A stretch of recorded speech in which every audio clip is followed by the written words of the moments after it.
Assalomu alaykum. Bizni tomosha qilayotgan Istiqlol telekanalining aziz muxlislari, siz dasturimizda tushlikda ko'rsatuvini jonli efirda tomosha qilishni boshladingiz va biz sizga yaxshi kayfiyat tilagan holda bugun ham manfaatli, foydali suhbatlarni e'tiboringizga havola etishga harakat qilamiz. Bugun 4-mart, biz bahorning ilk kunlarida uchrashib turibmiz. Mana shu bahoriy kayfiyat hech birimizni tark etmasin albatta. Bizni ilk mehmonimiz viloyat sanitariya epidemiologik osoyishtalik va jamoat salomatligi boshqarmasi bolalar o'smirlar gigiyenasi bo'limi mudiri Solih aka Muhiddinov. Solih aka, sizni xush ko'rdik dasturimizda. Nega biz aynan bugun aynan shu bo'lim mutaxassisini dasturimizga chorladik? Chunki afsuski ijtimoiy tarmoqlarda keyingi paytlarda tez-tez bolalar bog'chalarida bolalarning ovqatdan ommaviy zaharlanishi bilan bog'liq holatlar haqida axborotlarni o'qib turamiz. Mana yaqindagina Farg'ona viloyatida shunday holat kuzatildi. Ya'ni bog'chalarda bolalarning ommaviy zaharlanishi. Shu sababli Solih aka, imkoniyat bo'lsa, bugun bizga o'sha maktabgacha ta'lim tashkilotlarida oziq-ovqat xavfsizligini ta'minlash borasida ma'lumotlar bersangiz, bu albatta o'ylaymanki, bizni tomosha qilayotgan ota-onalar uchun ham juda manfaatli bo'ladi. To'g'ri. Dastavval umuman maktabgacha ta'lim tashkilotlarida sog'lom ovqatlanish qanday tashkil qilinadi? Biz bilamiz, keyingi yillarda ovqatlanish tartiblari outsourcing tartibida qilinadi. Ya'ni bu bog'chalarni o'zida tayyorlanmaydi, ovqatlar o'sha maxsus tenderda g'olib bo'lgan tadbirkorlar tomonidan tayyorlanadi. Lekin ularning nazorati baribir qaysidir tashkilotlar tomonidan amalga oshiriladi va ularga ham qo'yilgan talablar bor, to'g'rimi? Bor. Assalomu alaykum, hurmatli tomoshabinlar. Shuni aytib o'tish joiz bilamanki, ana Ziloraxon aytdilar, Toshkent viloyatida hamda Farg'ona viloyatida dekabr, fevral oylarida ommaviy zaharlanish holati bolalar orasida uchradi. Ularning asosiy sabablaridan biri shu e'tiborsizlik deb o'ylayman men o'zim ham. Shu tufayli u vujudga kelgan. Ana endi shu bog'chalarda deb aytamiz, maktabgacha ta'lim tashkilotlarida. Oxirgi yillarda ana katta o'zgarish bo'lyapti. Ya'ni ovqatlantirish, shu xavfsiz ovqatlanishni tashkil qilish bo'yicha. Ana hozirgi kunda 2 yildan beri maktabgacha ta'lim maktabgacha ta'lim vazirligi hamda sog'liqni saqlash vazirligi tomonidan mavsumiy taomnoma ishlab chiqarilmoqda. Bu nima degani? Mavsumiy taomnoma ana endi 4 ta mavsum bor. Qish, bahor, yoz, kuz. Ana shu har bir mavsumda pishiriladigan ovqatlar nomi 10 kunlik taomnoma ro'yxatini ishlab chiqqan 2 ta vazirlik.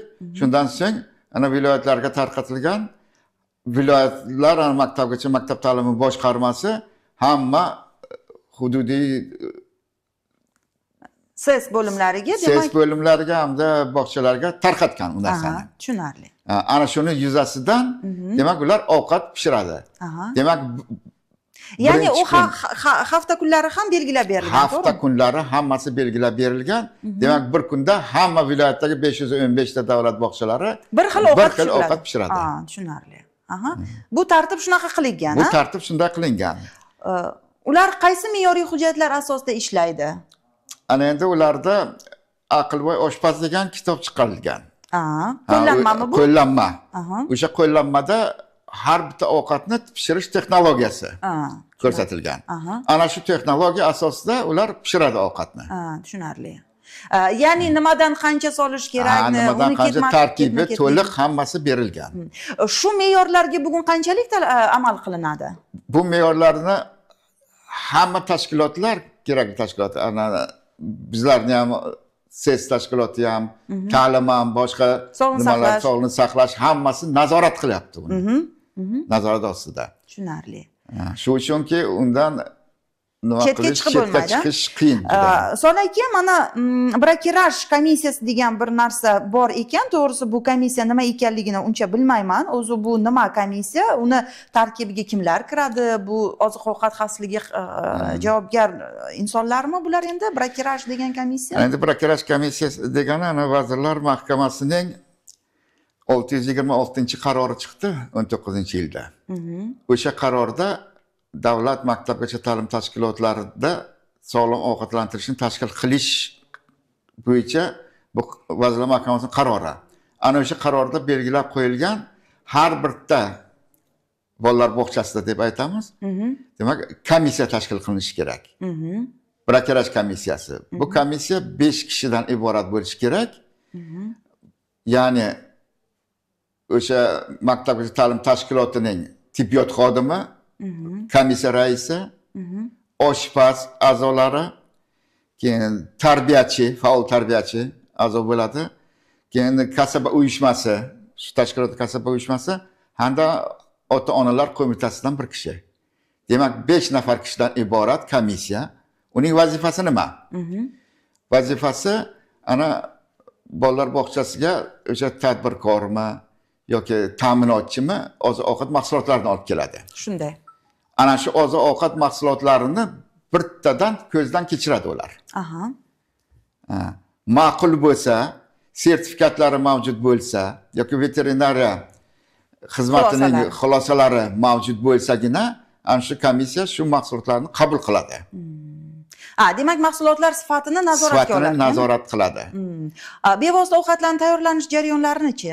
Bevosita ovqatlanishni jarayonlarini, ta'minotini ana har bitta bog'chaga hozir ana xabarlaringiz bor. Nima qo'yilgan? Video kuzatuv kamerasi qo'yilgan. Demak, u nazorat qiladi birinchidan. Keyin ana ovqat. Lekin uni kim nazorat qiladi? Barcha mudiralar nazorat qiladimi? Ana shu mudira yoki hozirgi paytda tashkilot rahbari, direktor deb aytiladi. Direktor hamda tibbiyot xodimi ularni nazorat qiladi. Qani ana shu belgilangan miqdorda shuncha narsa solinyaptimi qozonga? U kameradan ko'rinib turibdi u narsa. Masalan, qancha go'sht solyapti, qancha kartoshka solyapti, qancha sut yoki boshqa narsa solyapti, shu ovqatga qarab qancha mahsulot solyapti, bularning hammasi nazoratga olingan. Tushunarli.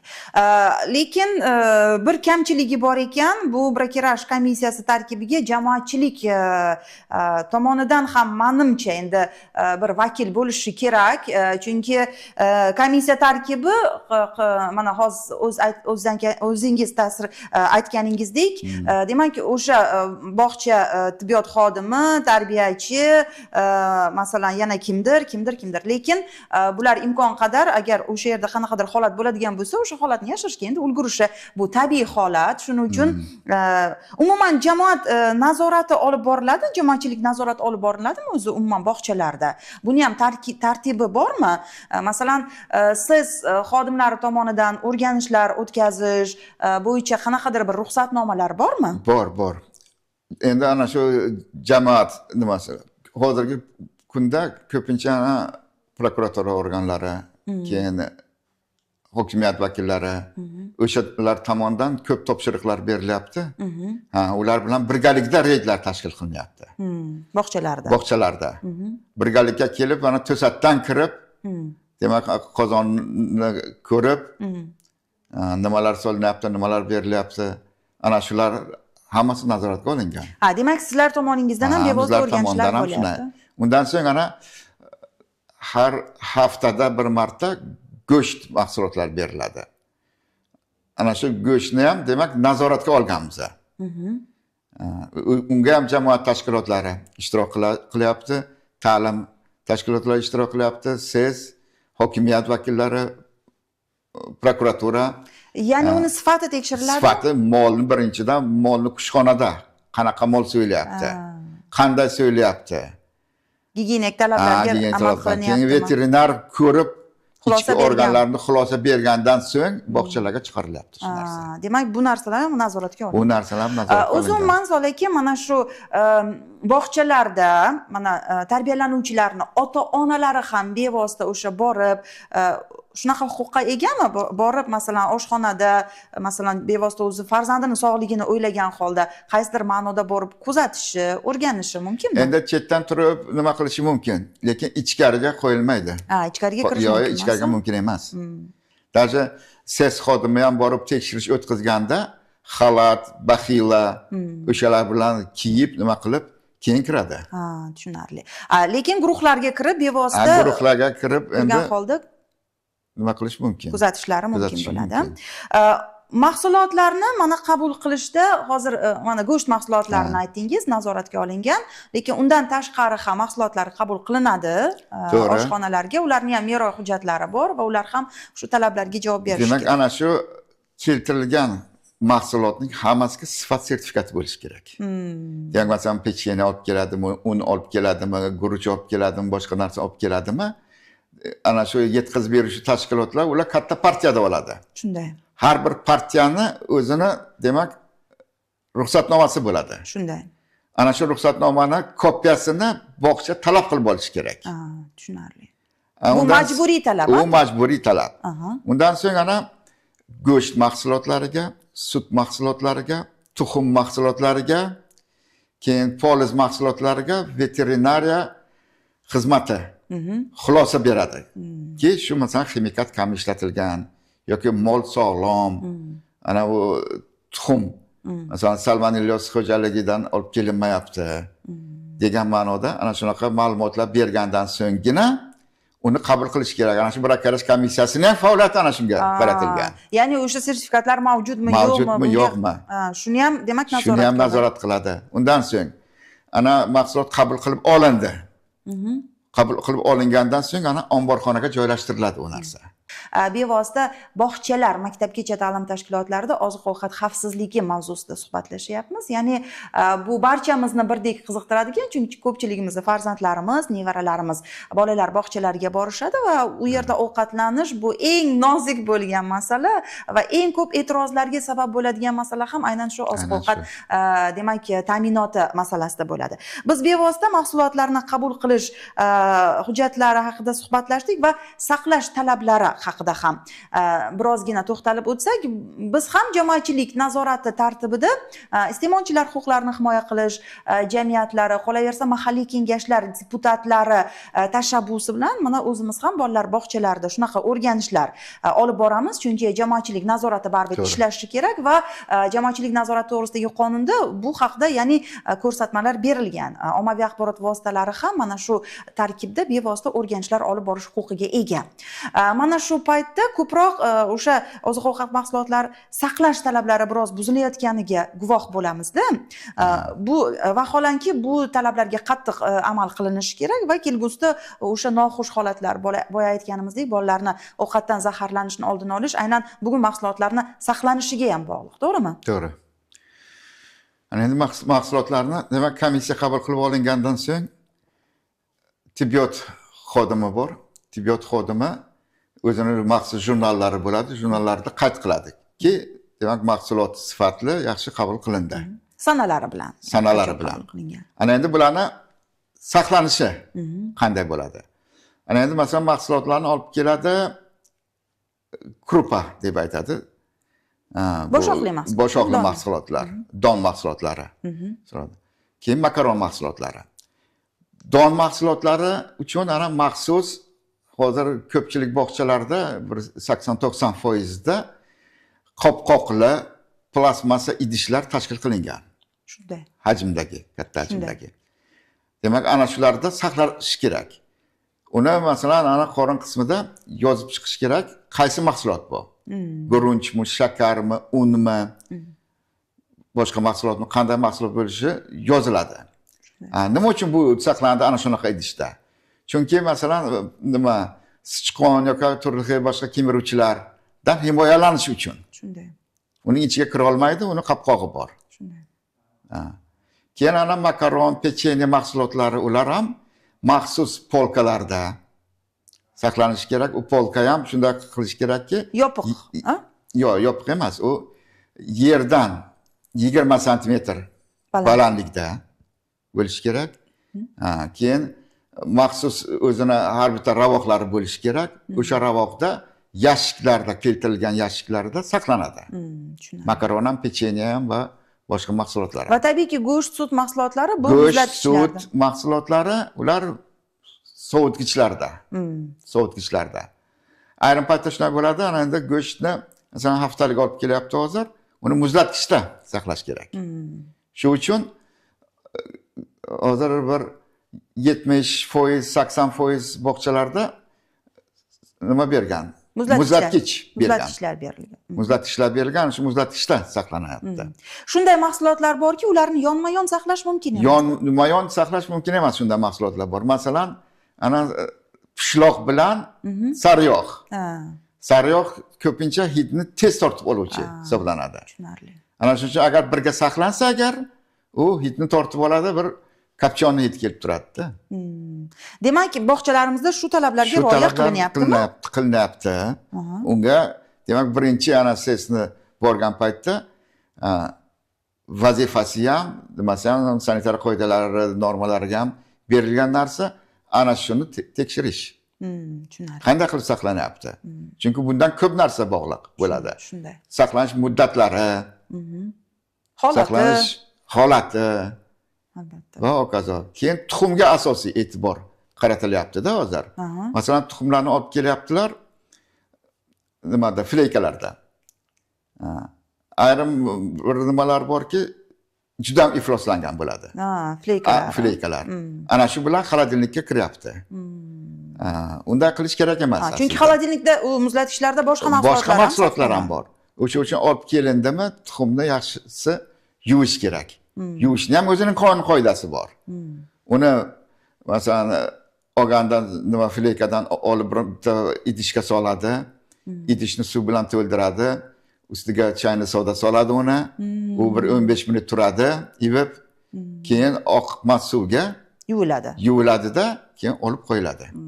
Tushunarli. Demak, har bir bosqichlar hammasi nazoratga olinishi kerak va bu majburiy bo'lgan talablar. Umuman oshxonalarning o'zini ham sanitar holatiga qo'yilgan talablar bor. Talablar bor. Oshxonaning ham demak sanitariya talablari shundan iboratki, masalan, har bitta oshxonada taxtachalar bor, pichoqlar bor. Stollar bor. Demak, 5 ta stol, 5 ta taxtacha, 5 ta pichoq. Ya'ni har bir mahsulot uchun har bir mahsulot uchun, masalan, xom go'sht uchun alohida stol, alohida taxtacha, alohida pichoq. Pishgan go'sht uchun alohida taxtacha, alohida stol, alohida nima? Yoki sabzavotlar uchun. U ham alohida, non uchun alohida. Demak, ana shu bitta pichoq boshqa mahsulotlarga tegmasligi kerak. O'sha yozilgan, o'sha nimaga mo'ljallangan bo'lsa, ana shunga ishlatilishi kerak. Tushunarli. Keyin har kunlik tayyorlangan oziq-ovqat, o'sha ovqatlardan namunalar saqlanishi kerak. Buni ham tartibi bor. Uni ham tartibi bor. Masalan, hamshira uni oladi. Masalan, qozondan solyapti, nimaga gruppaga etyapti. Ana o'sha paytda demak, bir porsiya miqdorida olinadi. Sterillangan bankalarga. Endi sterillangan degani ana shu bog'chani o'zida, masalan, bankalarni taxlab qo'yadi. Masalan, yarim litrlik bankalar, uni qaynatib oladi, demak, mikroblardan xoli qiladi. Keyin ana shunga olib qo'yadi, sovigandan so'ng sovutgichda saqlaydi keyingi kungacha. Bir sutka davomida. Bir sutka davomida. Agar masalan juma kuni olib qo'ysa agar, u dushanba kungacha turadi. Chunki shanba kuni bog'cha ishlamaydi. Shunday. Bu nima uchun qilinadi? Bu o'zini bir straxovka qilish uchun. Ana shuni ko'pchilik nimalar tushunmaydi-da. Hamshira-yu rahbarlar tushunmaydi. Nima uchun kerak, nima uchun kerak? Bu o'zini straxovka qilish uchun. Masalan, o'sha bola uyda bir narsa yedimi, ko'chada bir narsa yedimi, bir bog'chaga kelgandan so'ng, ma'lum vaqtdan so'ng ana qusaq boshlanadi yo ichib ketdi boshlanadi. Shunday. Demak, bu bog'chada bo'lmaganligini isbotlash uchun ana bu narsa olib qo'yiladi. Ana shunaqa paytda siz kelib analizga oladi shu ovqatni. Mikroblari bormi yo'qmi uni tekshirib ko'radi. Tushunarli. Ya'ni o'shanga qarab keyingi holat qilinadi, kuzatiladi. Lekin bog'chalarda yana bir shunaqa bir an'ana borki, mana bolalarimizni tug'ilgan kunlari nishonlanganda ota-onalarimiz shirinliklar olib kelishadi, turli xil ichimliklar olib kelishadi. Lekin ba'zan eshitganman, o'zimiz ham bolalarimiz bog'chaga qatnashgan, ba'zi maktabgacha ta'lim tashkilotlarida qo'yishmaydi, ruxsat berishmaydi. Lekin aksariyat hollarda lekin bunga bu to'g'risida necha marta mana o'zim xat chiqardim men. Rayon seslariga, shahar seslariga, keyin ta'lim tashkilotlariga-ki, shu tug'ilgan kunni nishonlash masalasida bolalarni. olmanglar hech narsa. Shu tashqaridan begona narsa bog'chaga kirishi mumkin emas. Bu juda ham xavfli bo'lib hisoblanadi. Ko'pchilik ota-onalar harakat qiladi, ana biz falon joydan ana yaxshi tort oldik, yaxshi ichimlik oldik, nima qildik? Birinchidan kremli mahsulotlar bolalarga berilishi taqiqlangan. To'g'ri. Kichik yoshdagi bolalarga. Kichik yoshdagi bolalarga. Kremli mahsulotlarda mikroblar juda ham tez rivojlanadi. Ana bu yog'i masalan bahor issiq keladi, keyin yoz. Ayniqsa yozda tez Ayniqsa yozda bu yarim soat ichiga, 15 minut ichiga o'zi buziladi u narsa. To'g'ri. Ana shundan juda ham ehtiyot bo'lish kerak. Keyin rangli ichimliklar bor. Hozirgi paytda. Gazli, rangli, ular hammasi ximiya. Shunday. Ana shu bolani organizmini buzadi. Va bugun men yaqinda bir tahlil o'tkazgandim. Bolalar orasida afsuski o'sha oshqozon yaralari soni ko'payayotgan ekanda. Bir tanish gastroenterologimiz mana 90-yillarda bir yilda bitta agar shunaqa holat biz kuzatgan bo'lsak, hozir har kuni 5 ta 6 ta holatda mana bolalarda aynan oshqozon yara kasalligi bilan bizga murojaat qiladi deyishyapti. Oshqozon yara kasalliklari. Keyin kim eshitganki, shu paytgacha hali statistikada ham yo'q edi, qand kasalligi bolalarda. Qand kasalligi ham uchrab turibdi. Erta yoshda bolalarda. Erta yoshda. Bular hammasi o'sha noto'g'ri ovqatlanish. Ana shu noto'g'ri ovqatlanishning natijasi. Gazli ichimliklar, rangli ichimliklar, shirinliklarni haddan tashqari ko'p iste'mol qilish. Ana shu normativda ham nimadan berilgan ko'p shirinlik yo'q bu yerda. Ya'ni o'sha tayyorlanadigan mahsulotlarda. Karamel, boshqa unga o'xshagan shokolad, boshqa narsalar yo'q. To'g'ri. Keyin aksariyat maktabgacha ta'lim tashkilotlarida, xususan tumanlarda biz guvoh bo'lamiz, o'zlarining alohida bog'lari bor. O'sha bog'da yetishtirilgan mevalardan turli kompotlar qilib beriladi. Bu juda ham yaxshi. Juda ham foydali. Endi ba'zi vaqt men nimalardan ko'raman, ana yozgi oromgohlarda ham ki o'sha outsourcinglar nimalar tomonidan yoz paytida quritilgan meva olib keladi. Keyin ularga aytaman, nima keragi bor? Shunday. Quritilganini. Meva daraxti o'zida pishib tagida shirib yotibdi. Shunday. O'shani o'zidan taxlasinlar. Bu ham talabga muvofiq bo'ladi-da. O'sha bog'chalarimizda maydonlar ham juda ko'p. O'sha maydonlarda bemalol mevali daraxtlarni ko'paytirsa. Mevalar ko'p, qayerga qo'yishni bilmaydi yoz paytida. Sodiq aka, sizga bugungi ma'lumotlar uchun biz minnatdorchilik bildiramiz. O'ylaymizki, bugun aytganlaringiz albatta yurtdoshlarimiz uchun manfaatli bo'ldi. Ular o'zlari uchun albatta xulosalarni chiqardilar. Eng muhimi bolalarimizni sog'ligini himoya qilishda ota-onalar bilan birga mana shu davlat tashkilotlari, maktabgacha ta'lim tashkilotlari, nodavlat maktabgacha ta'lim tashkilotlarini mas'ullari ham mas'uliyatni his qilishlari kerak.